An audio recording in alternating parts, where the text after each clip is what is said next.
What is up, guys? It's me, the ALE Double X Prince, and I'm here to do a rebooking, which is one of the more popular things I do here. And I want to rebook Mickie James in 2017, something that nobody's doing. So I decided, why not? The Royal Rumble's coming up. The biggest talking point at the time was her coming up to the Royal Rumble. Everybody was like, "Oh shoot, Mickie James is coming to the Royal Rumble. That's amazing." And well, let's just see how they do with her, but. Mickie James was the biggest missed opportunity. She is one of the most popular women's wrestlers of all time, and they completely just dropped the ball with her ever since she came back. And they had potential with her during the Land of Opportunity era, but here's the thing: she got drafted to Raw. The writing was awful, and then we were just kind of like moved on. And here's my thing: Alexa Bliss and Nia Jax team up, and then they become enemies, and they do all this jibber jabber, and it's so annoying. Give me a second.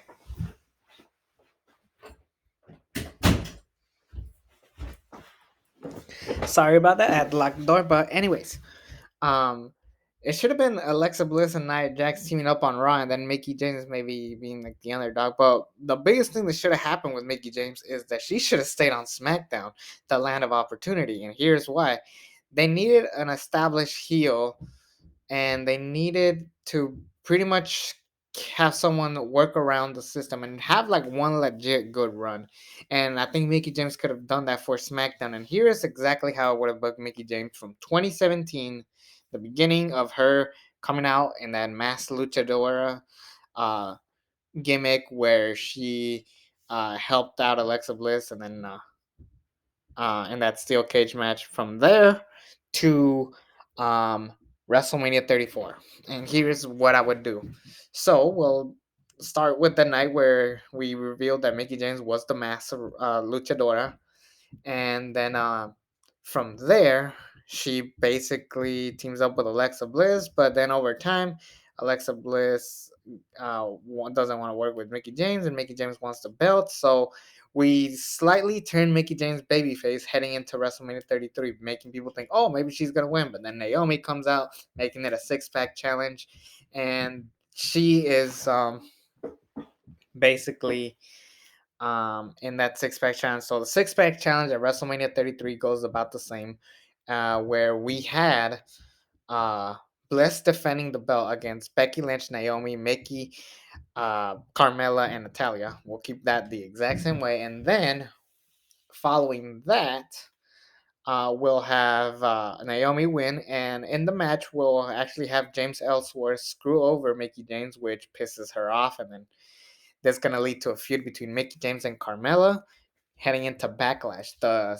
SmackDown Women's Championship match will be Naomi versus newly drafted uh, superstar Charlotte Flair. I think if you're gonna establish Naomi and build her up, you're gonna give her a big challenge. And what's a bigger challenge than uh, Mrs. Ric Flair, or at least Ric Flair's daughter, I should say, not to trip you out. But anyways, Charlotte Flair is the most popular women's wrestler.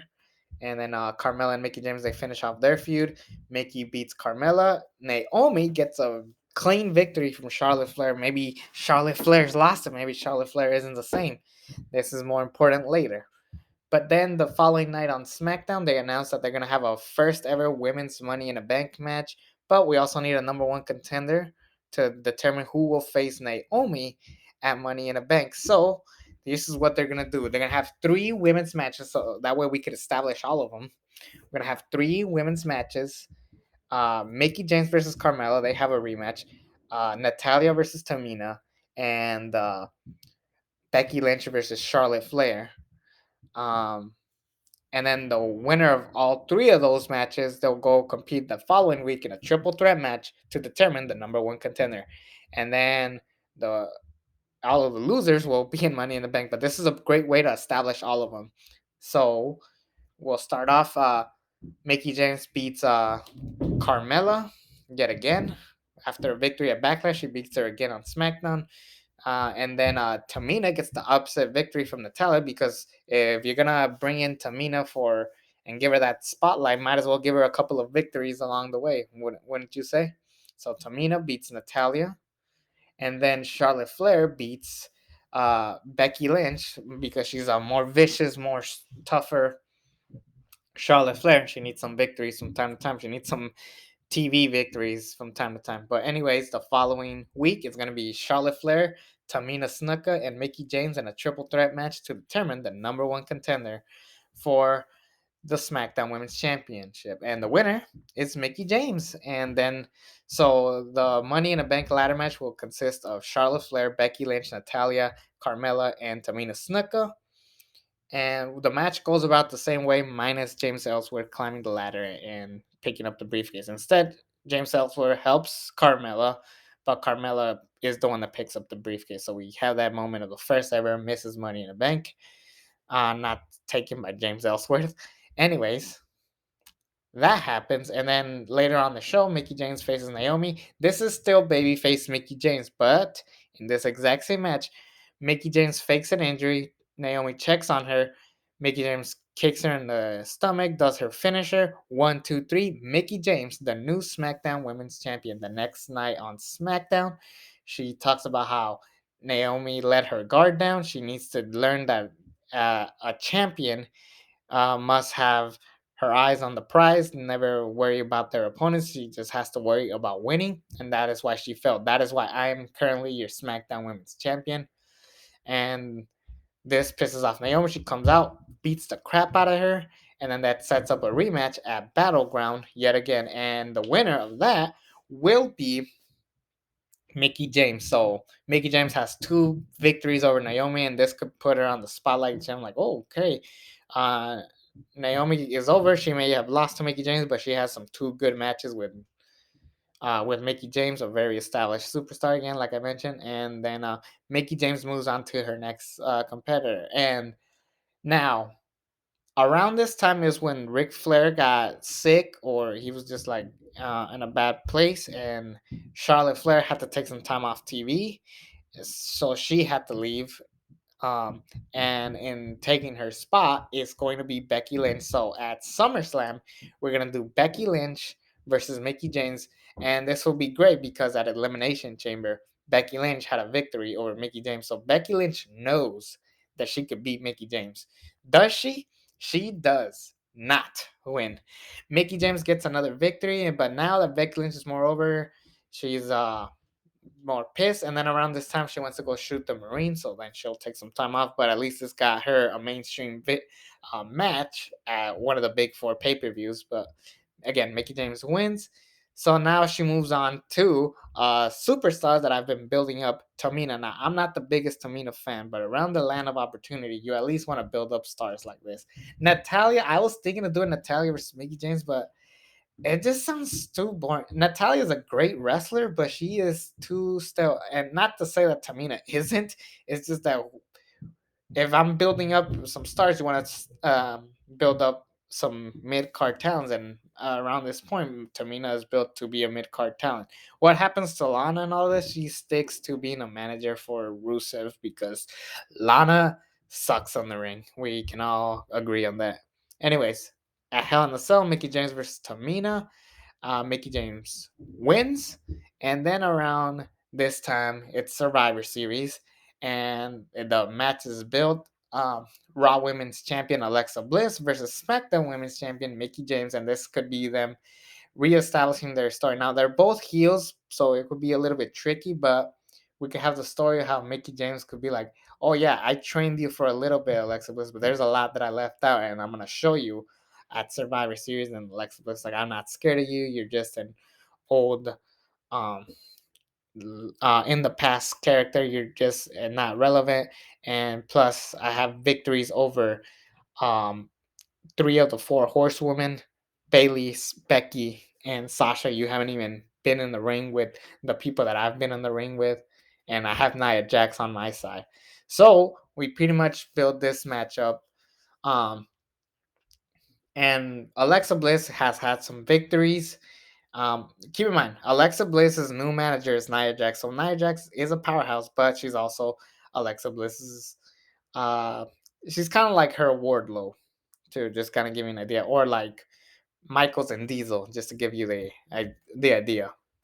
And pretty much Alexa Bliss and Mickie James fight, and they go a good while, and it's a great match. And yet again, Mickie James gets the victory. Mickie James gets the victory for SmackDown, and a lot of it had to do with Nia Jax screwing up the finish and Alexa Bliss's match. She fires Nia Jax. Nia Jax starts crying, but then she just gets angry after a smack to the face. Nia Jax picks up Alexa Bliss and just throws her or gives her like a body slam or a choke slam, something. Hopefully, doesn't fucking injure her because that's how Nia Jax is, injuring everything in the planet.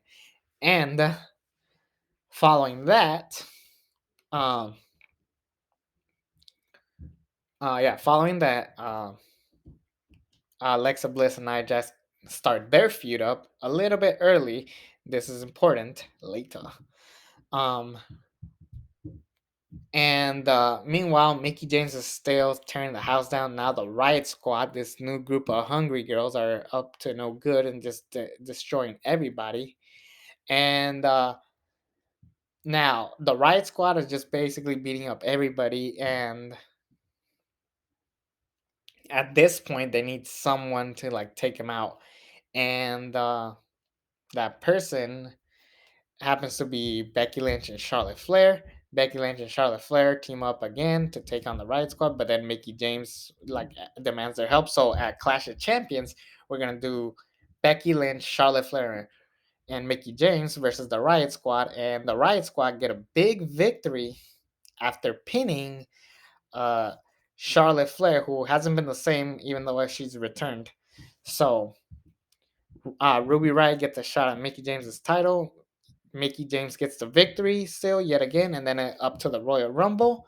We're going to have the winner be Charlotte Flair because around this point, Charlotte's gone to a downward spiral. She had to take time off for Ric Flair. She's been on a losing streak ever since WrestleMania 33. So it makes sense now that at WrestleMania 34, she finally gets her big victory and hopefully she gets some more cheers. And Mickie James, being the heel that she is more well established. Now, what happens to the Raw Women's Championship picture? Now, Alexa Bliss manages to find a way to get the victory over Nia Jax.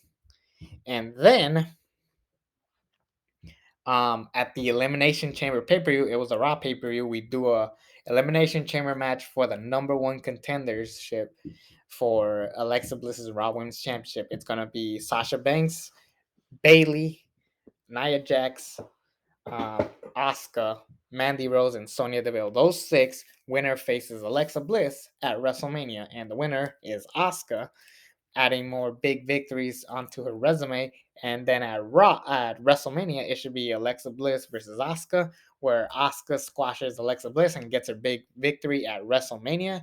Then she'll drop the belt to Ronda Rousey at SummerSlam, but she goes a good lengthy reign, and that would be great for Asuka to lose the belt to Ronda Rousey, a well-established powerhouse in the book. Meanwhile, at on SmackDown, it's kind of like the modern the old versus the new. And Charlotte Flair says that I've been in a big downward spiral, but I am the only one that could beat you. So Charlotte wins the Royal Rumble, faces Mickie James. Keep in mind, Charlotte, the first ever Royal Rumble winner, should go to a well-established star, someone that they will not screw over. So why not make it Charlotte Flair? Just saying. And following that, the winner of the match is Charlotte Flair, and Mickie James puts over Charlotte Flair. Charlotte gets her big victory, her big moment, but it won't be much. Like, I know a lot of people hate Charlotte and they will want her to turn heel, so we're gonna have Carmella cash in the next night on SmackDown, just like in real life, and then Carmella goes on a small run with the belt. She'll take on maybe Mickie James, who is now a babyface or something like that. We'll reunite that feud up, but Asuka goes on a tear until she faces Ronda Rousey, her biggest challenge yet, and then we do Carmella, Charlotte Flair, and Becky Lynch at SummerSlam, where Charlotte wins, Becky is pissed, and the man is born. What do you guys think of that rebooking? Tell me your thoughts. It's me, the ALE X Prince. Subscribe to this channel if you haven't already, and until then, I'm out.